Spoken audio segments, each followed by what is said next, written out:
بہرحال وہ ایک بڑی پارٹی کے سربراہ اور 4 سال کے طویل عرصے کے بعد وہ پاکستان واپس آ رہے ہیں. اس سے پہلے پاکستان جانے سے پہلے بھی جو ہم کہہ سکتے ہیں کہ 3 ایک سالوں کو بڑی مار پڑی سیاسی طور پر, اور ان کو سزائیں بھی ہوئیں, وہ قید بھی ہوئے. اس کے بعد وہ جس طرح ملک سے باہر گئے وہ سب آپ کے علم میں ہے. اور اب وہ 4 سال سے مختلف جگہوں پہ سے ہم خبریں سنتے تھے کہ نواز شریف صاحب آ رہے ہیں, بس آنے والے ہیں, جلدی آنے والے ہیں. کبھی کوئی کہتا تھا, کبھی کوئی کہتا تھا. بہرحال پہلی بار ایسا ہوا کہ نواز شریف صاحب نے بھی اپنے منہ سے کہا, شہباز شریف نے بھی کہا, اور مریم صاحبہ نے بھی کہا کہ جی وہ آ رہے ہیں. اور اس وقت مسلم لیگ نون جو ہے وہ ہمیں بہت سیریس دکھائی دیتی ہے نواز شریف صاحب کے استقبالی تیاریوں کے حوالے سے. اور مریم نواز شریف نے باقاعدہ طور پہ جو ہے وہ کارنر میٹنگز اور جلسوں کا سلسلہ شروع کر رکھا ہے, جو کہ اس مین مرکزی استقبال جس کے لیے ٹارگٹ دیا گیا ہے پارٹی کے لوگوں کو 10 لاکھ ورکرز کو اکٹھا کرنے کا نواز شریف صاحب کے استقبال کے لیے. اچھا, یہ جو کیا گیا اس کو بڑا سسٹمیٹک انہوں نے کیا ہے کہ جو انہوں نے ہر یونین کونسل کے لیول کے بندوں کو, اور پھر تحصیل کے لیول پہ, ضلع کے لیول پہ, پھر ایم پی اے کے حلقے کے لیول پہ, پھر ایم این اے کے حلقے کے لیول پہ, ہر ایک جگہ پہ یہ ٹاسک دیے گئے کہ کم از کم اتنے بندے آپ نے لے کے آنے. میں آپ کو ضلع راولپنڈی کی بات بتا دیتا ہوں کہ حنیف عباسی صاحب کو یہاں پر جو ٹاسک ملا ہے, جو ہمیں ان سے پتہ چلا کہ وہ 5000 افراد جو ہیں انہوں نے ہر صورت میں یہاں سے لاہور لے کر جانے ہیں, باقاعدہ ارینج کرنے ہیں. اور ایسی بھی خبریں آ رہی ہیں کہ یہ جو پبلک ٹرانسپورٹ جو بک کی جاتی ہے اس قسم کے سیاسی ایکٹیویٹیز کے لیے, اس کی شارٹیج ہو گئی ہے. اس وقت بسیں اور دیگر چیزیں نہیں مل رہی ہیں, اور جس سے یہ اندازہ ہوتا ہے کہ لوگ خاصی تعداد میں وہاں پہ جانا چاہتے ہیں. اچھا, نواز شریف صاحب نے کچھ نئی ہدایات جاری کی ہیں, اور وہ ہدایات جو ہیں وہ خاصی خفیہ رکھی گئی ہیں. اور ہم نے کہا کہ چلے پھر خفیہ نیوز ٹو کے ناظرین کو تو پتہ ہونی چاہیے کہ نواز شریف صاحب نے کیا ہدایات جاری کی ہیں. نواز شریف صاحب نے ہدایت جاری کی ہے جی شہباز شریف صاحب کو اور مریم نواز صاحبہ کو. انہوں نے پہلی بات ہوئی کہ آپ سن کے حیران ہو گئے, انہوں نے کہا کہ جی استقبال کے سلسلے میں جتنے آپ کارنر میٹنگز اور جلسے رکھ رہے ہیں یہ سارے بند کر دیں, اور سارا فوکس کریں اس دن لوگوں کو مینار پاکستان پہ پہنچانے کے لیے. تو یہ ایک بڑی امپورٹنٹ بات ہے کہ اس سے پہلے جو انہوں نے اپنا ایک شیڈول ترتیب دیا تھا کہ جی اتنے ہم جلسے کریں گے روزانہ فلاں جگہ, روزانہ فلاں جگہ, وہ انہوں نے کہا کہ فوری طور پر روک دیے جائیں. دوسرا جس پہ میں نے آپ سے عرض کی کہ انہوں نے پی ڈی ایم کا بوجھ اٹھانے سے انکار کر دیا. بڑی حیران کن بات ہے, پی ڈی ایم کی حکومت تھی اور پی ڈی ایم کی سربراہی مسلم لیگ نون کے ہاتھ میں تھی, کیونکہ مسلم لیگ نون کے صدر شہباز شریف صاحب وزیر اعظم تھے.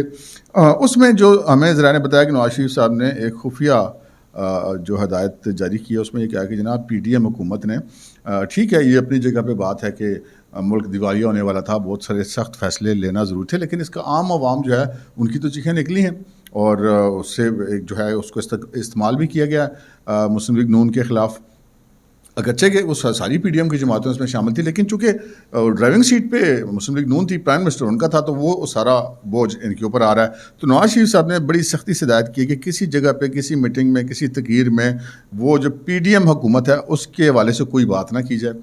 ہم پی ڈی ایم کا بوجھ اٹھانے کے لیے تیار نہیں ہیں, کیونکہ پبلک میں جو ہے وہ خام خواہ اس سے لیٹ ڈاؤن ہوتی ہے پارٹی. تو نواز شریف صاحب نے ہدایت یہ جاری کی ہے کہ جی جو بھی آپ بات کریں, آپ نے جو لوگوں کو موٹیویٹ کرنا ہے, وہ آپ نے نواز شریف صاحب کا جو دور تھا 2013 سے لے کے 2017 تک جب نواز شریف صاحب پرائم منسٹر تھے, یا زیادہ سے زیادہ 2018 تک جب مسلم لیگ نون کی حکومت تھی,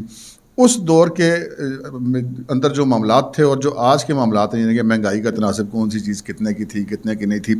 اس کا کمپیریزن آپ لوگوں کے سامنے پیش کریں اور بتائیں کہ مسلم لیگ نون نے اور نواز شریف نے جب بھی حکومت میں آئے تو انہوں نے کیا کیا جو ایسے اقدامات کیے جس سے اس ملک کو فائدہ ہوا ہے, یا جو مہنگائی کی کمی شرح بڑی تاریخی طور پہ کم ہوئی. غالباً 2% مہنگائی تھی نواز شریف صاحب جب پرائم منسٹر تھے, اور جب وہ 2013 میں آئے تھے اور 2017 میں جب وہ اقتدار سے رخصت کیے گئے, تو اس دوران پاکستان میں بہت زیادہ تبدیلیاں آ چکی تھیں. اور اس میں کوئی شک کی بات بھی نہیں کہ جب وہ 2013 میں آئے تھے تو اس ملک میں 2-2 کلومیٹر لمبی تو سی این جی کی لائنیں لگی ہوتی تھیں, اور بجلی 18-18 گھنٹے نہیں تھی, اور جگہ جگہ ہر چوک میں دہشت گردی ہوتی, دھماکے ہوتے. اور جب نواز شریف صاحب گئے تو بجلی کی کمی ختم ہو چکی تھی, سی این جی کی لائنیں ختم ہو چکی تھیں,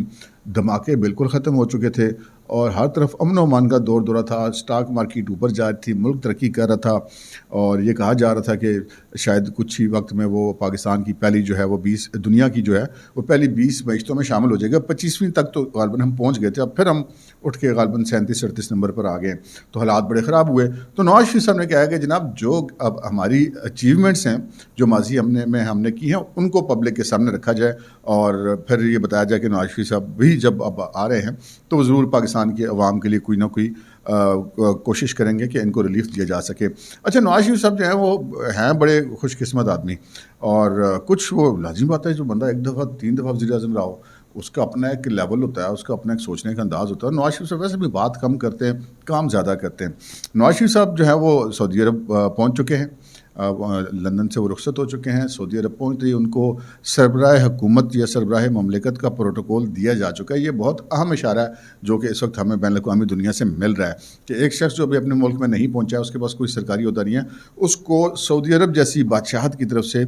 اس لیول کا پروٹوکول دیا جانا بہت امپورٹنٹ بات ہے۔ اور پھر نواز شریف صاحب کے بارے میں پتہ چلا کہ وہ MBS سے بھی ملیں گے،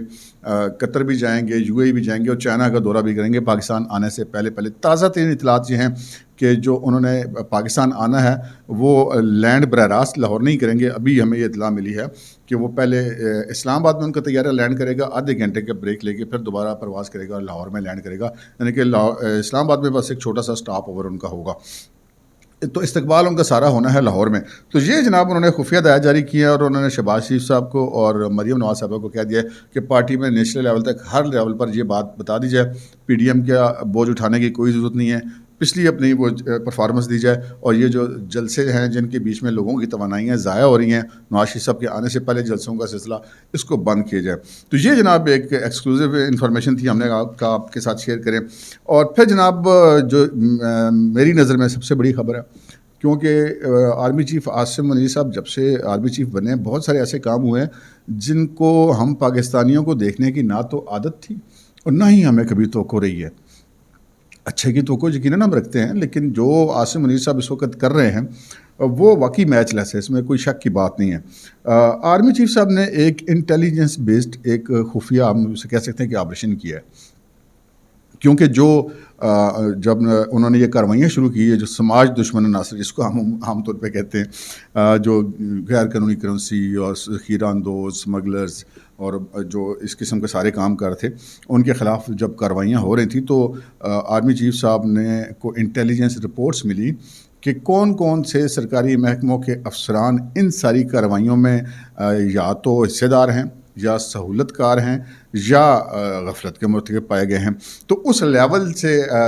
جو بندہ جس طرح کی غفلت میں پایا گیا، یعنی کہ اس کی سستی ہے، غفلت ہے، نااہلی ہے، یا وہ سہولت کار ہے، یا پھر وہ اس کا مین کردار اور مین پارٹنر ہے، وہ سارا کچھ آرمی چیف صاحب کے پاس پہنچ گئی رپورٹیں۔ اور اب ہمیں ذرائع نے یہ بتایا کہ جناب خاموشی سے آرمی چیف صاحب نے بہت بڑا قدم اٹھایا، اور خاموشی سے مراد میری یہ کہ اس کا اناؤنسمنٹ نہیں کی گئی۔